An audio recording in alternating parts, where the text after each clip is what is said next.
Oh, that one? Tom Hanks is such a clean-cut everyman that it's actually hard to imagine him casually swearing. But the truth is, every person occasionally lets an F-bomb slip. Mostly it's swear words. On this 2012 episode of Good Morning America, Hanks channeled one of his many characters from Cloud Atlas.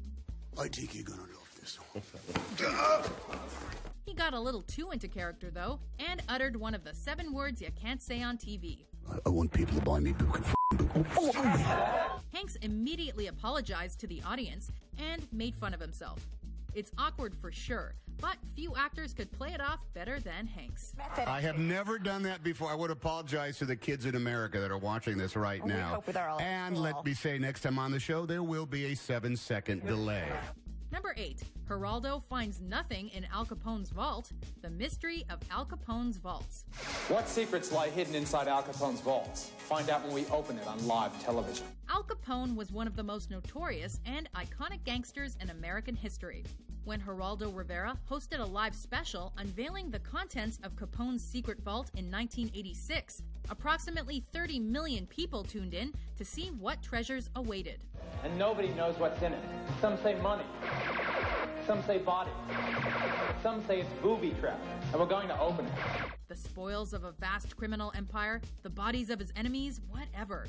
In the ultimate anticlimax, Rivera and his crew found exactly nothing. I'm disappointed about that, as I'm sure you are. This is one time in my life that pot of gold would have been a lot more fun than chasing the rainbows. With no pot of gold at the end of the rainbow, Rivera apologized to the audience, half-heartedly sang a song, and slinked off in defeat. And I promised all the critics that if we didn't find anything, I'd sing a song. So, Chicago, Chicago, that toddling town. All right, I'm going. I'll see you.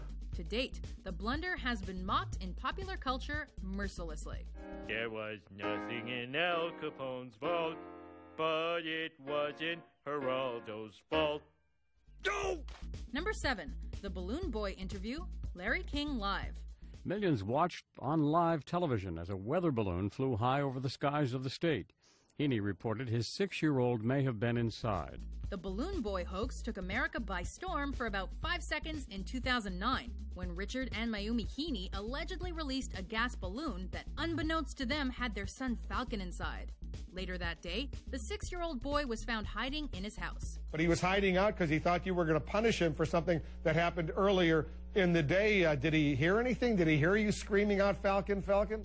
When Wolf Blitzer interviewed the family, Falcon revealed that his parents had cooked up this entire ruse as a publicity stunt. We did this for the show.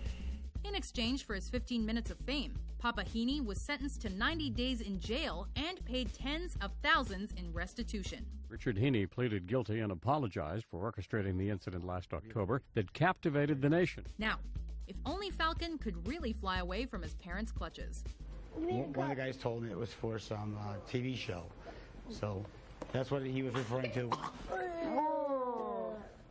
Number 6. Samuel L. Jackson or Lawrence Fishburne, KTLA Morning News. What Super Bowl commercial? We all get certain celebrities mixed up, white, black, or other. When you're an entertainment journalist, though, you need to get all the facts straight, especially when you're doing live TV. In this 2014 KTLA Morning News interview, Sam Rubin accidentally confuses Sam Jackson with fellow African-American actor Lawrence Fishburne. You're as crazy as the people on Twitter. Right. I'm not Lawrence Fishburne.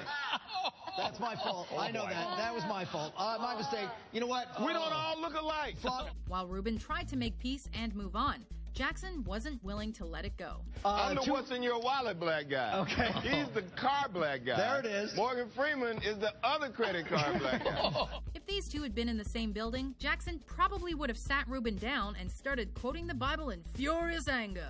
And I'm really embarrassed about it, and I very much apologize to Samuel L. Jackson and anyone else who was offended for what was a very amateur mistake. Number 5. Kanye West crashes Taylor Swift's VMA speech, the MTV Video Music Awards. Yo, Taylor, I'm really happy for you. I'm gonna let you finish. Kanye's had his fair share of uncomfortable TV appearances, like that time he dissed George W. Bush on a Hurricane Katrina telethon. George Bush doesn't care about black people. But the rapper broke new ground for jackassery at the 2009 VMAs, when Taylor Swift won the award for Best Female Video. unable to fathom the idea that Beyonce's Single Ladies didn't win.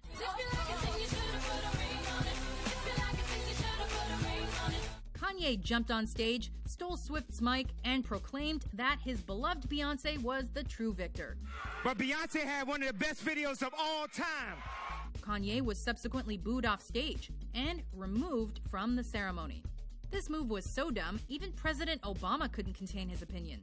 The young lady seems like a perfectly nice person. She's getting her award. What's he doing? Why would he there? do that? He's a jackass. Fortunately, Taylor got her happy ending later that night. I remember being 17 years old, up for my first MTV award with Destiny's Child, and it was one of the most exciting moments in my life. So I'd like for Taylor to come out and have her moment. Number 4, Sinead O'Connor tears up the Pope's photo, Saturday Night Live. We have confidence. Seeing how Saturday Night Live is, well, live, the late-night variety show has inevitably produced a few controversial, unscripted moments. You know what? You stood up for yourself, and I love you for that. The program hit a particularly rocky speed bump in 1992 when Sinead O'Connor appeared as the musical guest. Protesting sexual abuse in the Catholic Church, O'Connor sang Bob Marley's War a cappella and held up a photo of Pope John Paul II. Of good over evil. After ripping the photo into shreds, she implored audiences to fight the real enemy. At least SNL would never have a musical moment this awkward again. Number 3, the Ashley Simpson lip-syncing incident, Saturday Night Live. With you, I fall so fast. In 2004, Ashley Simpson was booked as SNL's musical guest. Although Simpson's Pieces of Me went off without a hitch, things got muddled with her second song. Sometimes I fall so fast. Instead of singing Autobiography as planned, the vocals for Pieces of Me started to play again before Simpson even opened her mouth. On a Monday, I'm waiting. Tuesday, I'm fading. Caught lip-syncing, Simpson tried to salvage the performance with an awkward dance, then shamefully walked off stage.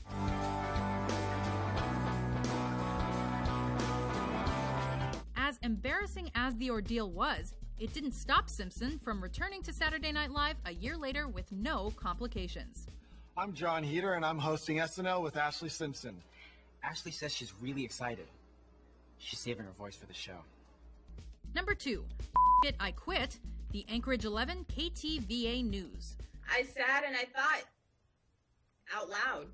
Anybody who's lost passion for their work has likely fantasized about quitting in a blaze of glory. Speaking of blazes, Charlotte Green got to live the dream when she quit her job as a reporter for KTVA News. So as a mom, you weren't concerned at all about marijuana? No.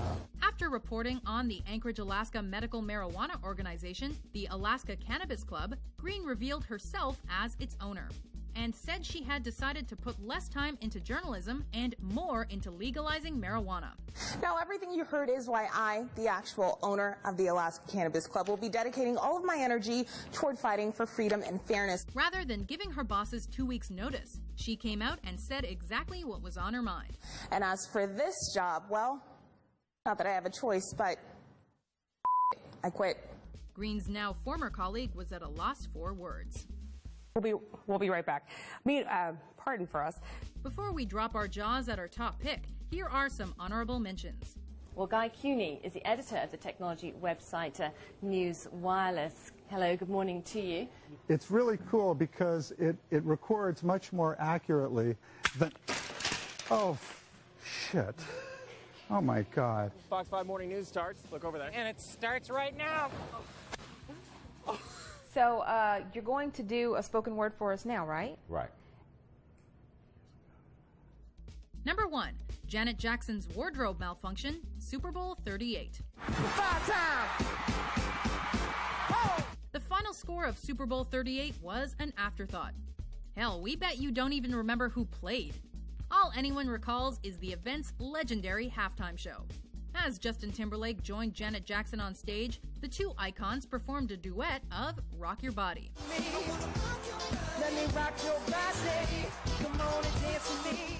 Towards the song's conclusion, Timberlake reached out and tore off a piece of Jackson's clothing, exposing her right breast. By the end of this song. It was visible for less than a second, but the boob seen round the world resulted in a public outcry. Almost 10 years later, the incident, now known as Nipplegate, is still the defining wardrobe malfunction. The infamous incident prompted the FCC to fine CBS $550,000.